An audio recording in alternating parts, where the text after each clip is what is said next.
Hello everyone, this is our 5th class of complex number system and today we will discuss the De Moivre's theorem and its applications.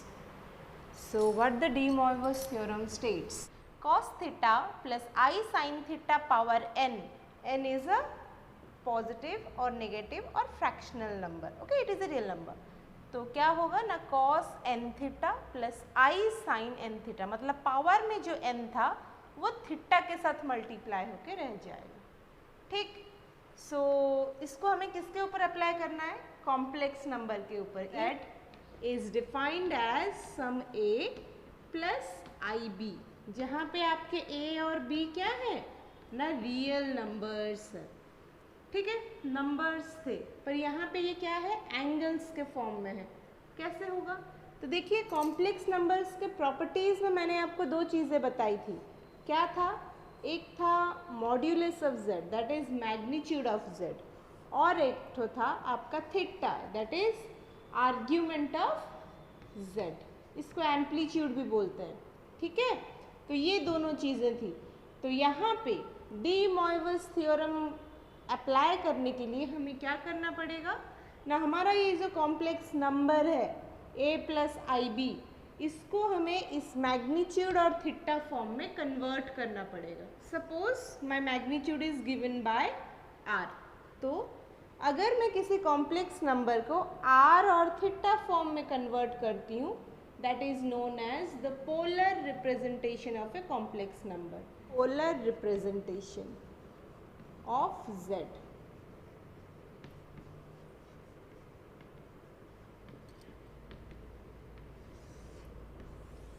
ठीक है, तो हम लोग अभी देखेंगे polar representation of z। तो suppose my z is given by a plus i b, ठीक है। तो अभी मैं यहाँ पे क्या एज्यूम करूँगी, ये a मेरा रियल पार्ट है और b इमेजिनरी पार्ट है, तो मैं यहाँ पे एज्यूम करूँगी गिवन है ये, सो a is r cos theta and your b is r sin theta, ऐसे हम लोग एज्यूम करते हैं, ठीक है। तो r a क्या बन गया, r cos थीटा, b बन गया r sin थीटा। तो देखिए क्या हो रहा है यहाँ पे, अगर मैं यहाँ पे क्या करूँ, a square plus b square का b स्क्वायर निकालती हूँ, तो क्या होगा ये r square cos square theta plus r square sine square theta. कैसे हुआ, a का वैल्यू r cos थीटा है, so r square cos square, b का वैल्यू r साइन थीटा है, तो r square sine square theta. r square common ले लीजिए, क्या मिलेगा, cos square theta plus sine square theta. So cos square theta plus sine square theta is always 1, so a square plus b square equals to r square. तो r का value क्या हो गया, root over of a square plus b square. तो मैंने यहाँ पे जो बताया था let z magnitude is r, वही हुआ ना, this is the value for z magnitude, ठीक है। अभी क्या करेंगे, r तो मिल गया, अभी थीटा है, थीटा के लिए क्या करेंगे, सपोज b बाई a करती हूँ, तो क्या होगा r sine theta by r cos theta, sine theta by cos theta, r cancelled, sine theta by cos theta is tan theta, ठीक है। So what is the value of theta, theta is tan inverse b by a, which is known as the argument of z. So let's see, we have assumed my a and b as some r cos theta and r sin theta, उसी को solve करके मैंने r और theta का value निकाल लिया। r is root over of a square plus b square, theta is argument of z। अभी हम लोग क्या करेंगे ना, इसको पोलर में रिप्रेजेंट करेंगे। तो देखिए r और थीटा का वैल्यू तो मिल गया, अभी z का वैल्यू देखते हैं। So what will be z, so z equals to a plus i b, implies r cos theta plus i into r sin theta. तो क्या बन गया, r कॉमन लेने से cos theta plus i sine theta. ठीक है, तो देखिए अभी मेरा जो a प्लस आई बी था वो इस फॉर्मेट में आया कि नहीं आया, आ गया। सो अभी देखिए डी मोइवस थ्योरम मैं यहाँ पे अप्लाई कर सकती हूँ, इस पार्ट पे कर सकते हैं। सो डी मोइवस थ्योरम कहाँ पे अप्लाई होता है, जब आप अपने कॉम्प्लेक्स नंबर को पोलर फॉर्म में रिप्रेजेंट करोगे तब आप क्या कर सकते हो ना, डी मोइवस थ्योरम अप्लाई कर सकते हो। तो डी मोइवस थ्योरम अप्लाई करके हम लोग क्या क्या काम कर सकते हैं, let's see application.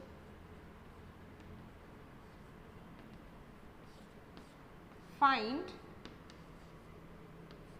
z to the power n, अगर इस तरह से दिया गया तो क्या करोगे, तो z to the power n मतलब क्या होगा, r cos theta plus i sine theta power n।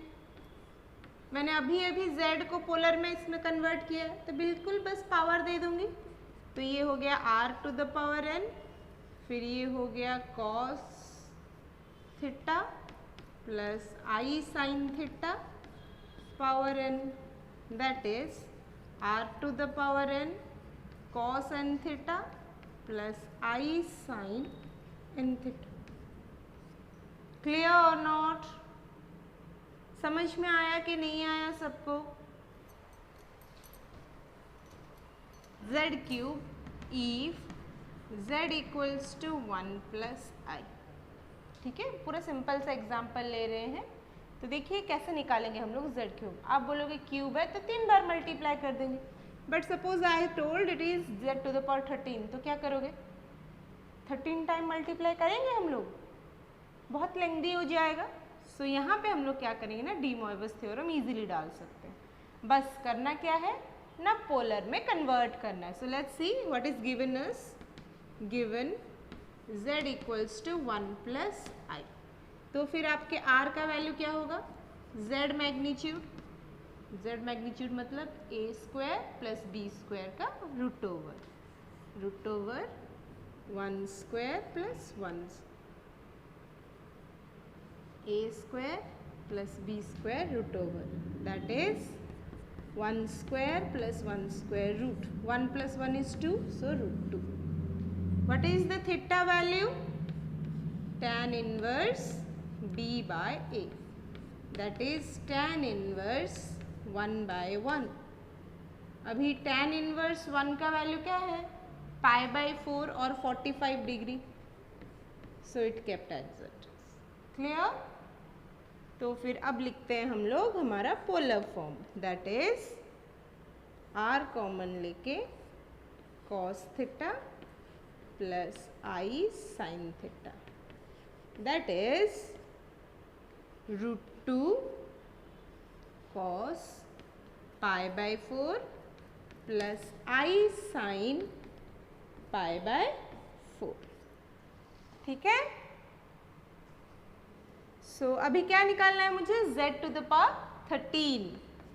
So z to the power 13 क्या होगा, ये 2 टू द पावर 1 बाई 2 था, ये था cos pi by 4 plus i sine pi by 4 whole to the power 13। Clear, तो क्या मिलेगा देखिए, so this imply z to the power 13 equals to 2 to the power 13 by 2 into cos pi by 4 plus I sin pi by 4 whole to the power 13. So what we have, 2 to the power 13 by 2, ये क्या हो गया ना, cos 13 pi by 4 plus I sine 13 pi by 4।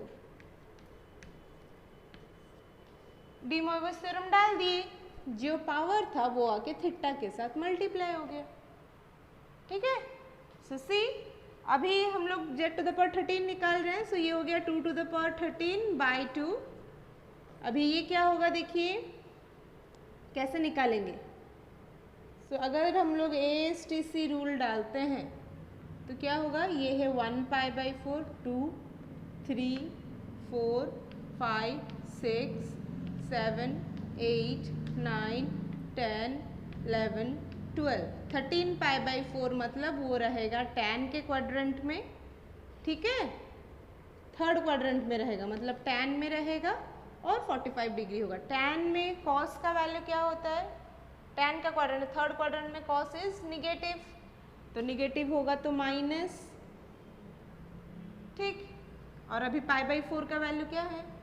cos π/4 is 1/√2, so -1/√2 plus I -1/√2. So the solution is -2 to the power 13/2, 1 plus I/√2. Now you will say madam आपने are के लिए direct formula use किया, theta के लिए direct formula use किया, हमें याद नहीं है तो हम क्या करेंगे? कुछ नहीं, आपको जैसे मैंने पोलर फॉर्म में कन्वर्शन बताया बिल्कुल वैसे ही कर सकते हो। फर्स्ट पार्ट को 1 को ले लीजिएगा r sine theta, r cos theta, और वो जो आपका इमेजिनरी पार्ट में 1 है उसको आर साइन थीटा ले लीजिएगा, फिर उसको इसी तरह से सॉल्व कर दीजिएगा। So next class I will give you examples on this De Moivre's theorem, and I will tell you what are the different questions you are to solve as your assignment. Thank you.